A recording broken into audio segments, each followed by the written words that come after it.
Mana urtuqqanlar 80 necha ming ko'z ziyniq sotadigan Janxoyning Xento degan pikasini birini olib keldim. Pul suval obel chiqsangiz bo'ladi mana. Acayip bas aza urtuqqan yerlik birinchi qo'llam turgan mashina. Mashina bütün cho'yi chaplaqligi, bütün zavod sir. Aldı so'raydigan javoblar deymiz 360 gradus sheshanto deymiz.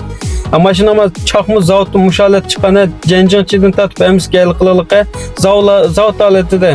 Ishik barmoq to'klik xurum o'rindiq. Ko'p iqtidorli rol, Dingso roldan telefon qabul qiladigan yijin video, mana 20 so'mlik ekran, mana 7 xotliq chiqadi va to'klik qo'l turmoz, 4 chaq tatadigan, 4 chaqning ishtiga asqib tanshi bo'ldi. O'rindiqdimi o'zining logosi va mana Xento'ning o'zining markasi besig'liq, Serchozo'yi chiqadi o'rindiqlardan tatib emisi. Tümü boşangan aldı kayni hemiz tümü boşangan urtuqqanlar. To'cha qisqa.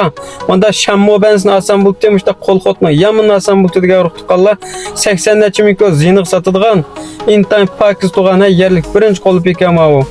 Mushta pika ehtiyoji bor urtuqqanlar 155 69 33 33 72 degan urlar aloqalasangiz bo'ldi. Mashina kesib ulayotgan, o't ko'ygan sudqaga avvalib qo'yib qolsa bir moçan pulunu tutulanmay zinonuna qo'shib qaytirib bermay mashina pulsini urib tuqqanlar. Mashinaning bütün chiroq hamiz LED chiqib urib tuqqanlar.